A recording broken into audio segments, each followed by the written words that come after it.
জেলা থেকে সরাসরি শুরুতে যে খবরের দিকে নজর, বাংলার এসআইআরে ভিন রাজ্যের অফিসার। এসআইআর প্রক্রিয়ার নজরদারিতে ভিন রাজ্যের অফিসার, অন্য রাজ্য থেকে আসছেন 3 সচিব পর্যায়ের অফিসার। সিইও দপ্তরে বসে কাজ পরিচালনা অফিসারদের নির্দেশিকা জারি জাতীয় নির্বাচন কমিশনের। বাংলার এসআইআরে ভিন রাজ্যের অফিসার। কথা বলবো, সোমরাজ বন্দ্যোপাধ্যায় রয়েছেন সঙ্গে। সোমরাজ,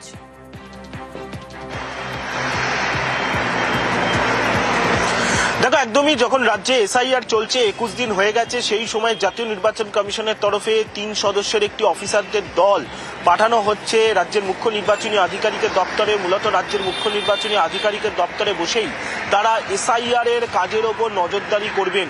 বিভিন্ন জেলায় জেলায় বর্তমানে এসআইআর এর ফর্ম আপলোডিং ও ডিজিটাইজেশনের প্রক্রিয়া চলছে, যা চলবে 4 ডিসেম্বর পর্যন্ত। তারপর 9 ডিসেম্বর খসড়া তালিকা প্রকাশ করা হবে। এসআইআর এর পর যে খসড়া তালিকা তা প্রকাশ করবে জাতীয় নির্বাচন কমিশন। যেখানে রাজ্যে এই মুহূর্তে 21 দিন এসআইআর হয়ে গেছে, এসআইআর প্রক্রিয়া হয়েছে, সেই সময় রাজ্যে ভিন রাজ্যের 3 জন অফিসারকে পাঠানো হচ্ছে।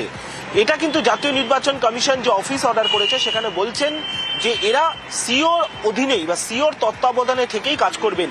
আর এই জায়গা থেকে কয়েকটা প্রশ্ন উঠছে যে সিও দপ্তরে ইতিমধ্যেই 8 থেকে 9 জন অফিসার রয়েছেন যারা বর্তমানে এসআইআর প্রক্রিয়ার ওপরেই কাজ করে যাচ্ছেন।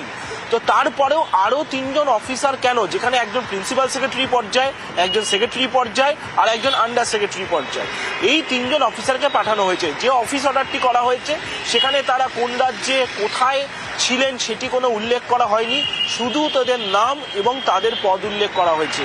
আর এই জায়গা থেকে বিভিন্ন প্রশ্ন উঠতে শুরু করেছে যে এসআইআর প্রক্রিয়া চলাকালীন নজিরবিহীনভাবে জাতীয় নির্বাচন কমিশন হঠাৎ করে কেন 3 জন অফিসারকে পাঠিয়ে দিল, যেখানে এসআইআর প্রক্রিয়া চলাকালীন জাতীয় নির্বাচন কমিশনের ডেপুটি ইলেকশন কমিশনার বারবারই রিভিউ করতে আসছেন রাজ্যে, উত্তরবঙ্গ থেকে শুরু করে দক্ষিণবঙ্গ, এমনকি কলকাতাতে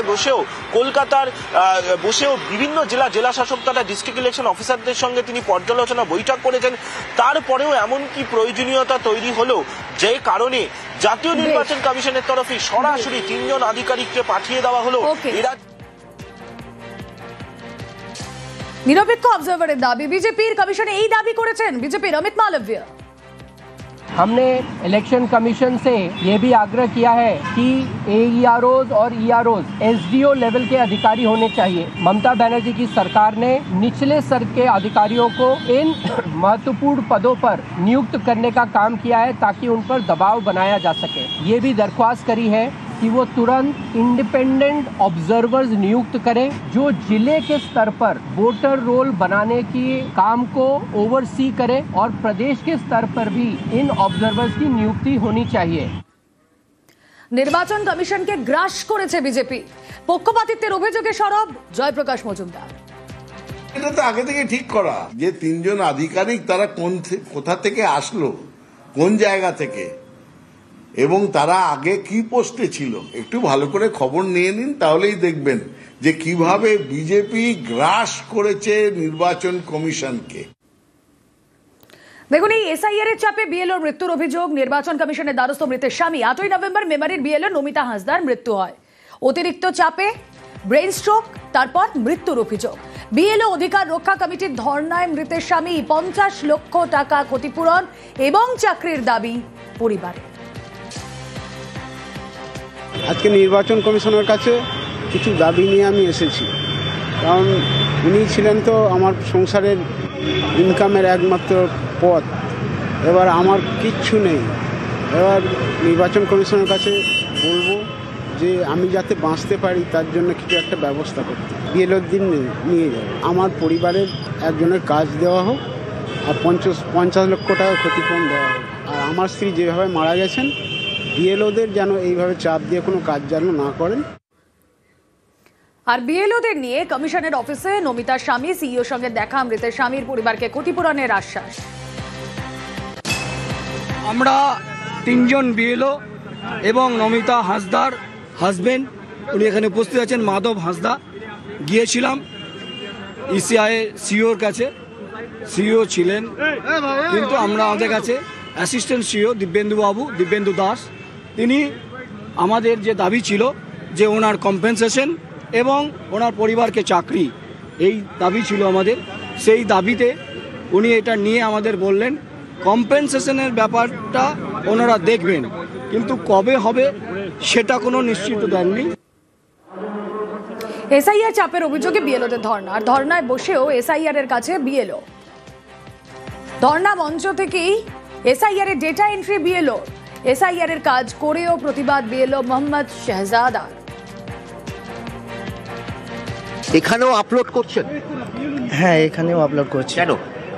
আমি এসছি আমাদের শিক্ষক সমাজের জন্য, যে প্রতারিত হচ্ছে এইভাবে অনেক সুপারভাইজাররা। আমার সুপারভাইজার ভালো, কিন্তু অন্যান্য যারা সুপারভাইজার আছে তারা মহিলা টিচারদের সঙ্গে দুর্ব্যবহার করছে। আমি শিক্ষক সমাজকে বিলং করি, আর যদি প্রতারণার বিরোধে আমি না দাঁড়াই, আমার শিক্ষক হওয়া বেকার। জেলা থেকে সরাসরি শুরুতে যে খবরের দিকে নজর, বাংলার এসআইআরে ভিন রাজ্যের অফিসার। এসআইআর প্রক্রিয়ার নজরদারিতে ভিন রাজ্যের অফিসার, অন্য রাজ্য থেকে আসছেন 3 সচিব পর্যায়ের অফিসার। সিইও দপ্তরে বসে কাজ পরিচালনা অফিসারদের নির্দেশিকা জারি জাতীয় নির্বাচন কমিশনের। বাংলার এসআইআরে ভিন রাজ্যের অফিসার। কথা বলবো, সোমরাজ বন্দ্যোপাধ্যায় রয়েছেন সঙ্গে। সোমরাজ,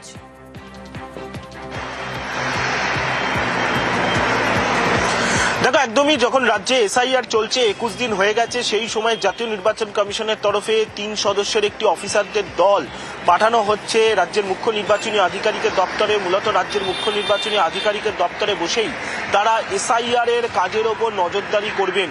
বিভিন্ন জেলায় জেলায় বর্তমানে এসআইআর এর ফর্ম আপলোডিং ও ডিজিটাইজেশনের প্রক্রিয়া চলছে, যা চলবে 4 ডিসেম্বর পর্যন্ত। তারপর 9 ডিসেম্বর খসড়া তালিকা প্রকাশ করা হবে। এসআইআর এর পর যে খসড়া তালিকা তা প্রকাশ করবে জাতীয় নির্বাচন কমিশন। যেখানে রাজ্যে এই মুহূর্তে 21 দিন এসআইআর হয়ে গেছে, এসআইআর প্রক্রিয়া হয়েছে, সেই সময় রাজ্যে ভিন রাজ্যের 3 জন অফিসারকে পাঠানো হচ্ছে। এটা কিন্তু জাতীয় নির্বাচন কমিশন যে অফিস অর্ডার করেছে সেখানে বলছেন যে এরা সিওর অধীনেই বা সিওর তত্ত্বাবধানে থেকেই কাজ করবেন। আর এই জায়গা থেকে কয়েকটা প্রশ্ন উঠছে যে সিও দপ্তরে ইতিমধ্যেই 8 থেকে 9 জন অফিসার রয়েছেন যারা বর্তমানে এসআইআর প্রক্রিয়ার উপরেই কাজ করে যাচ্ছেন। তো তারপরেও আরো 3 জন অফিসার কেন, যেখানে একজন প্রিন্সিপাল সেক্রেটারি পর্যায়ে, একজন সেক্রেটারি পর্যায়ে আর একজন আন্ডার সেক্রেটারি পর্যায়ে, এই 3 জন অফিসারকে পাঠানো হয়েছে। যে অফিস অর্ডারটি করা হয়েছে সেখানে তারা কোন রাজ্যে কোথায় ছিলেন সেটি কোনো উল্লেখ করা হয়নি, শুধু তাদের নাম এবং তাদের পদ উল্লেখ করা হয়েছে।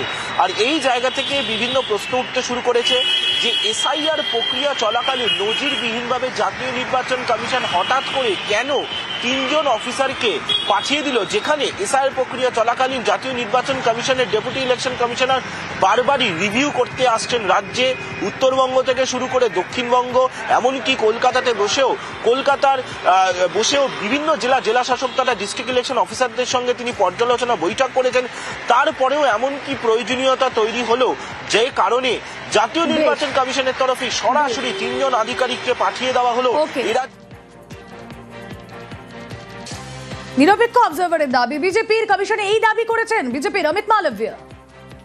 हमने इलेक्शन कमीशन से ये भी आग्रह किया है कि AEROs और EROs SDO लेवल के अधिकारी होने चाहिए। ममता बनर्जी की सरकार ने निचले स्तर के अधिकारियों को इन महत्वपूर्ण पदों पर नियुक्त करने का काम किया है ताकि उन पर दबाव बनाया जा सके। ये भी दरख्वास्त करी है कि वो तुरंत इंडिपेंडेंट ऑब्जर्वर्स नियुक्त करें जो जिले के स्तर पर वोटर रोल बनाने की काम को ओवरसी करें, और प्रदेश के स्तर पर भी इन ऑब्जर्वर्स की नियुक्ति होनी चाहिए।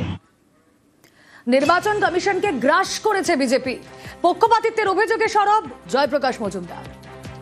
এটা তো আগে থেকে ঠিক করা যে 3 জন আধিকারিক তারা কোথা থেকে আসলো, কোন জায়গা থেকে, এবং তারা আগে কি পোস্টে ছিল, একটু ভালো করে খবর নিয়ে নিন, তাহলেই দেখবেন যে কিভাবে বিজেপি গ্রাস করেছে নির্বাচন কমিশনকে। দেখুন, এই এসআইআর এর চাপে বিএলওর মৃত্যুর অভিযোগ। নির্বাচন কমিশনের দ্বারস্থ মৃতের স্বামী। 8ই নভেম্বর মেমারির বিএলও নমিতা হাসদার মৃত্যু হয়। অতিরিক্ত চাপে ব্রেন স্ট্রোক, তারপর মৃত্যুর অভিযোগ। বিএলও অধিকার রক্ষা কমিটির ধর্নায় মৃতের স্বামী 50 লক্ষ টাকা ক্ষতিপূরণ এবং চাকরির দাবি পরিবারের। আজকে নির্বাচন কমিশনের কাছে কিছু দাবি নিয়ে আমি এসেছি, কারণ উনি ছিলেন তো আমার সংসারের ইনকামের একমাত্র পথ। এবার আমার কিচ্ছু নেই। এবার নির্বাচন কমিশনের কাছে বলবো যে আমি যাতে বাঁচতে পারি তার জন্য কিছু একটা ব্যবস্থা করতে, বিএলওর দিন নিয়ে যাবে। আমার পরিবারের একজনের কাজ দেওয়া হোক আর 50 লক্ষ টাকা ক্ষতিপূরণ দেওয়া হোক। আর আমার স্ত্রী যেভাবে মারা গেছেন, বিএলওদের যেন এইভাবে চাপ দিয়ে কোনো কাজ যেন না করেন। আর বিএলওদের নিয়ে কমিশনের অফিসে নমিতার স্বামী সিইওর সঙ্গে দেখা, মৃতের স্বামীর পরিবারকে ক্ষতিপূরণের আশ্বাস। আমরা 3 জন বিএলও এবং নমিতা হাঁসদার হাজবেন্ড, উনি এখানে উপস্থিত আছেন, মাধব হাঁসদা, গিয়েছিলাম ইসিআই সিওর কাছে। সিও ছিলেন, কিন্তু আমরা আমাদের কাছে অ্যাসিস্ট্যান্ট সিও দিব্যেন্দু দাস, তিনি আমাদের যে দাবি ছিল যে ওনার কম্পেনসেশন এবং ওনার পরিবারকে চাকরি, এই দাবি ছিল আমাদের। সেই দাবিতে উনি এটা নিয়ে আমাদের বললেন কম্পেনসেশনের ব্যাপারটা ওনারা দেখবেন, কিন্তু কবে হবে সেটা কোনো নিশ্চিত দেননি। এসআইআর চাপের অভিযোগে বিএলওদের ধর্ণা, আর ধর্ণায় বসেও এসআইআর এর কাছে বিএলও। ধর্ণা মঞ্চ থেকেই এসআইআর এর ডেটা এন্ট্রি বিএলও, এসআইআর এর কাজ করেও প্রতিবাদ বিএলও মোহাম্মদ শাহজাদার। এখানেও আপলোড করছেন? হ্যাঁ, এখানেও আপলোড করছি। কেন? আমি এসছি আমাদের শিক্ষক সমাজের জন্য, যে প্রতারিত হচ্ছে এইভাবে অনেক সুপারভাইজাররা। আমার সুপারভাইজার ভালো, কিন্তু অন্যান্য যারা সুপারভাইজার আছে তারা মহিলা টিচারদের সঙ্গে দুর্ব্যবহার করছে। আমি শিক্ষক সমাজকে বিলং করি, আর যদি প্রতারণার বিরোধে আমি না দাঁড়াই, আমার শিক্ষক হওয়া বেকার।